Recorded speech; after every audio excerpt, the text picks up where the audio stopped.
Bank नीलामी से car खरीदना एक आर्थिक रूप से समझदारी भरा निर्णय हो सकता है, लेकिन इसके लिए सही जानकारी और सावधानी की आवश्यकता होती है। इस मार्गदर्शिका में हम आपको बैंक नीलामी से कार खरीदने की प्रक्रिया के बारे में विस्तृत जानकारी प्रदान करेंगे, जिससे आप इस प्रक्रिया को समझदारी और सुरक्षित रूप से पूरा कर सकें। बैंक नीलामी क्या होती है? बैंक नीलामी वह प्रक्रिया है जिसमें बैंक अपने डिफॉल्टर ग्राहकों से जब्त की गई संपत्तियों, जैसे कि कारों, को नीलामी के माध्यम से बेचते हैं। यह उन लोगों के लिए एक अवसर प्रदान करता है जो कम कीमत पर कार खरीदना चाहते हैं। बैंक नीलामी से कार खरीदने के लाभ: 1. कम कीमत पर उपलब्धता। नीलामी में कारें बाजार मूल्य से कम कीमत पर उपलब्ध हो सकती हैं, जिससे खरीदारों को आर्थिक लाभ होता है। 2. विविध विकल्प। नीलामी में विभिन्न मॉडल और ब्रांड की कारें उपलब्ध होती हैं, जिससे खरीदार अपनी पसंद के अनुसार चयन कर सकते हैं। 3. सीधी खरीदारी। बिचौलियों की अनुपस्थिति के कारण खरीदार सीधे बैंक से डील कर सकते हैं, जिससे प्रक्रिया अधिक पारदर्शी होती है। बैंक नीलामी से कार खरीदने की प्रक्रिया। 1. नीलामी की जानकारी प्राप्त करें। बैंक की वेबसाइटें। विभिन्न बैंकों की आधिकारिक वेबसाइटों पर नीलामी की सूचनाएं प्रकाशित होती हैं। नियमित रूप से इन वेबसाइटों की जांच करें।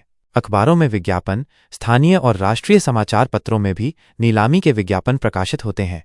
Online portals. कुछ विशेष ऑनलाइन पोर्टल्स पर भी नीलामी की जानकारी उपलब्ध होती है। 2. नीलामी की शर्तें और नियम समझें। आरक्षित मूल्य। ये न्यूनतम मूल्य होता है जिस पर कार बेची जाएगी। ये जानकारी नीलामी की सूचना में उपलब्ध होती है। बोली लगाने की प्रक्रिया। जाने की बोली कैसे लगाई जाएगी, ऑनलाइन, ऑफलाइन या दोनों माध्यमों से। भुगतान की शर्तें। भुगतान के लिए आवश्यक समय सीमा और विधि की जानकारी प्राप्त करें। 3. कार का निरीक्षण करें। निरीक्षण की तिथियां। नीलामी से पहले बैंक निरीक्षण के लिए समय निर्धारित करते हैं। इन तिथियों पर जाकर कार की स्थिति का निरीक्षण हो तो किसी मैकेनिक या ऑटोमोबाइल विशेषज्ञ को साथ ले जाएं, ताकि वे कार की तकनीकी स्थिति का मूल्यांकन कर सकें। 4. दस्तावेजों की जांच करें। Registration certificate (RC). सुनिश्चित करें कि कार का आरसी उपलब्ध है और उसमें कोई पेंडिंग लोन या कानूनी विवाद नहीं है। बीमा दस्तावेज। जांचें कि कार का बीमा वैध है या नहीं। Pollution certificate. यह प्रमाण पत्र भी आवश्यक है। 5. बोली लगाने की तैयारी करें। Earnest money deposit (EMD). नीलामी में भाग लेने के लिए बैंक एक निश्चित राशि जमा करने को कहते हैं, जिसे अर्नेस्ट मनी डिपॉजिट कहते हैं। यह राशि नीलामी की सूचना में निर्दिष्ट होती है। बोली की रणनीति बनाएं। अपनी वित्तीय क्षमता के अनुसार अधिकतम बोली राशि तय करें और उसी के अनुसार बोली लगाएं। 6. नीलामी में भाग लें। समय पर पहुंचें। नीलामी स्थल पर समय से पहले पहुंचें ताकि आवश्यक औपचारिकताएं पूरी कर सकें।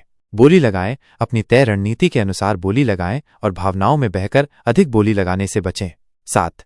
बोली जीतने के बाद भुगतान करें। निर्धारित समय सीमा के भीतर पूरी भुगतान राशि जमा करें। दस्तावेज प्राप्त करें।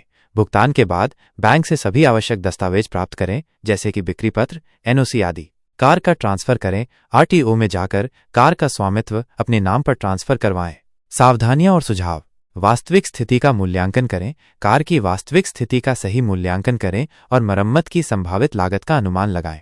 बजट निर्धारित करें। अपनी वित्तीय सीमा के भीतर ही बोली लगाएं और अनावश्यक खर्चों से बचें।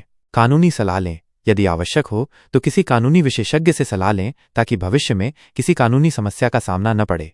धोखाधड़ी से बचें। केवल विश्वसनीय स्रोतों से ही नीलामी में भाग लें और किसी भी संदिग्ध गतिविधि से सावधान रहें।